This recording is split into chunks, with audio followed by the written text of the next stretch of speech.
I observed through my side mirror. I saw them standing. They moved to my window, the first hitman. Yeah. Then when I saw him pulling a gun and going for a trigger, then I moved my body like this. I fell on the passenger side, the armrest. Then as I was lifting my arm like this, which was not something that I planned to do, then he started shooting me on that side. Yeah, just below here. The bullets went through my right and left lung and through my liver and removed. There's a small part on the liver called a spleen. That thing was removed by a bullet. Can I ask you this? Yes. Okay. And the one who was shooting from the rear passenger window shot through the seat, and the bullet hit my backbone and got lodged into the backbone. I think it did not touch the spinal cord, and it's still sitting there. That is the first attempted murder. Bita Diokaran exposed corruption at Tembisa Hospital. Mpoma Fole was an auditor who uncovered more than R1 billion in tender irregularities in the city of Ekurhuleni. They paid with their lives for shining a spotlight on wrongdoing, murdered in cold blood. We don't know what they would say if they were alive today, but someone who has an idea is Mr. T, a longtime crusader against corruption at Home Affairs. See, they tried to kill him too. Mr. T is in hiding. We met him at a secret location. He agreed to speak to us on condition we hide his face. He believes there is a contract on his life. When I arrived there was corruption, and I refused to join. What did you find? What do you mean there was corruption? Well, there was extortion. People were selling services that was meant to be free. You had to pay an administration fee, and you had to also pay a drink for the official. To do their job? To do their job, and they were paid for doing their job by government. Yes. Mr. T, we've been told about all kinds of efforts to clean up the Department of Home Affairs. Have any of those yielded results, or is it as bad as it ever was? Somebody maybe will say yes. I am saying no. They haven't yielded results. They get fired, and wherever they go, if they are lucky to get a job somewhere, they still do the same. When you sat as a manager in some of the disciplinary matters, what were some of the worst examples of corruption you saw? Stealing somebody's identity document. You see, when you register your child, he or she doesn't apply for an ID because it's still too small. But the same ID number that will be allocated by the system on the day of registration is the same ID number that that child will carry as an adult. So they steal that ID numbers. And an adult from Pakistan or Bangladesh comes and apply for an identity document and is given that child's number is stolen. That child's number is stolen. Is given to Bongani Bingwa, a big man, an adult. It's processed. Even though it might say, it might start with... Yeah, it's a child. It's processed. Then 2 days down the line, you come and do what they call rectification of particulars, including date of birth. So it becomes like it was a clerical error. It was a clerical error. It was a clerical, it's rectified. Then you keep that. Is this at an individual level? How organized is it? It is an organized crime. You work with other people, because if you don't do that, you will be picked up maybe the same day you attempt it. So you need to work with other people. The first time I picked that there was something happening, I was managing a satellite office on the showground, Pretoria showground there. I found 3 file covers with barcodes and file numbers. Then I picked them on a desk. I opened, they were empty. There was no content. Then I took them, I went to the system. I went to check. I found that there were 2 statuses for each file. That is, there was a rejection and an approval. And the first one was a rejection as unfounded. Then it was later approved. Then I checked who had performed those fraudulent activities. Then I identified the guy. On that day, he was not at work. Then the following day, I called him to my office. Tell me what actually transpired. I see here you worked on this, but somebody had worked on them way 2007 and rejected those cases. Then he could not explain. He immediately said, well, I have a problem with cash. I need petty cash. He admitted. I can't put petrol, I can't do this. I can't survive on my salary. So I have this pressure to make sure that I do what you have just picked. He got fired, didn't he? No, he was given, because he pleaded guilty, he was given 3 months suspension without a salary. And back on the job. And back on the job to do the same thing. Was that disheartening for you?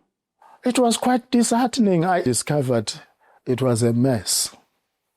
So we suspended, we charged, there were hearings, they were fired.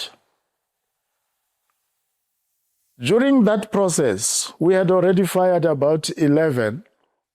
The corrupt officials decided to fight back. These 3 boys ran towards the car. They came running from behind the other house, the neighbor. They came running. Then I noticed that there was something wrong. Then they came straight to the car. They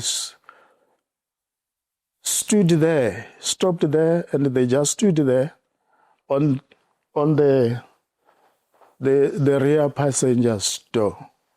Stood there, one behind the other. Something said to me, Mr. T, don't jump out. Because I was going to face them. Whenever you jumped out of the car, most of the time you face back. Yes. So they were going to pick their spot, where to hit. Then I locked the doors. I watched them through the side mirror. I don't know what they were waiting for, but they waited for quite a few minutes. Probably they were hoping that I was going to jump out. Then I saw the first one pulling up a T-shirt, and they pulled out I don't know whether it was 9mm, it was a revolver, I did not even know the categories of those weapons. And all of them did the same. Then I realized it was bad. They had come to take me out. I watched he moved to my door, the first one, to the driver's door. And I saw him moving his finger to pull the trigger. Then I fell on the arm's rest. Yeah, I was driving a BMW 5 Series. I fell on the. Then after a moment or two, then I heard that sound. When I was doing like this, I opened up here. And all the bullets that this first one shot went through here, through both my lungs and through my liver. They probably shot about 4 or so bullets. The other one who was standing on the other window, the rear passenger's window, shot through my seat from the back and shot through the spinal bone. The bullet is still there. Mr. T had survived, but with bullets still lodged in his body, he decided to continue the fight. I survived, came back. I continued fighting corruption. I reported them to counter-corruption. We charged them. I testified against. You knew who had done it. You knew who was behind it. Those were my subordinates. I was managing them. I was supervising them. How many officials are we talking about? Today we are talking about more than 40. And I think those who were dismissed, both internally and externally. I don't know if there are others now, but when I left there were about 35. Tell me about the second attempt. The second attempt happened last year, 27 January. I had already retired. I'm a retired person now. Where did they shoot you this time? Yeah, it hit me here. On the shoulder. Yeah, and it went here, hit the collarbone and broke it. And apparently changed the direction, went down. Still inside my chest. So as you sit here, you are full of bullets? Yeah, I have 4.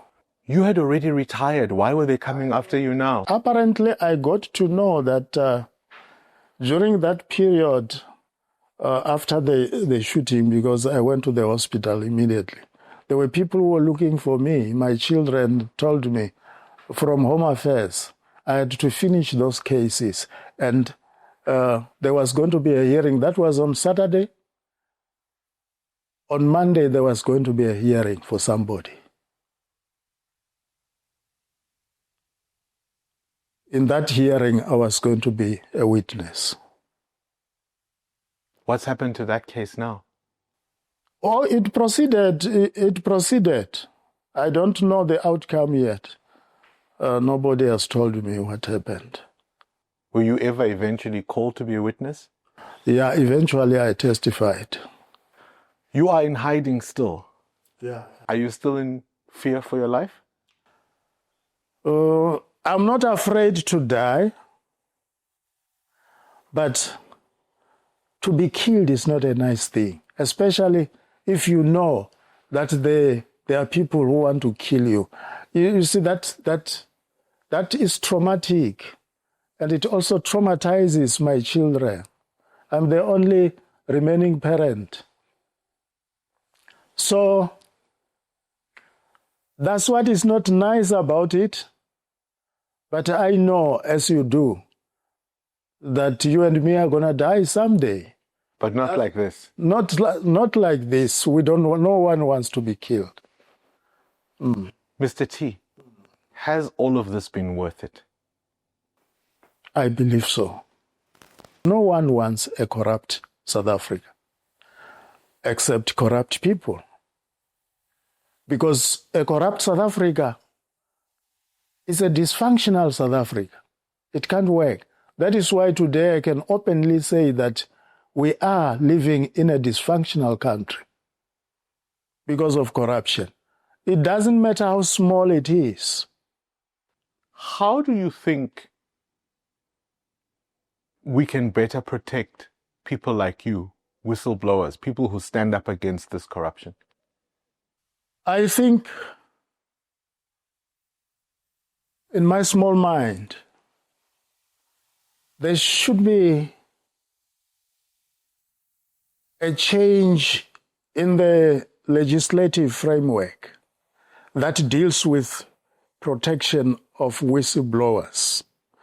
Because from what I've heard from those who have been protected and what I know, when they protect them by isolation. They still live somewhere away from the public. They change their normal day-to-day life that they would do. The moment they finish testifying, then they released them. They go. The day they finish testifying, they let them go. They retrieve their protection from them. And they are still exposed. So once you testify, you're on your own? You are on your own. That's what I know. You are on your own. What happens now? Are you going to spend the rest of your life in hiding like this? Well, one day I'm going to walk into the street. Whether they finish me, I don't think I am worried about that. But at least it is now known that I have done a bit I could in the space that was given to me. I refused to let corruption reign. I think I did my best. This is my contribution. It's my participation. Whether we are going to win anytime soon, well, but somebody will stand on my grave, my children, and say, Daddy tried what he could. He tried.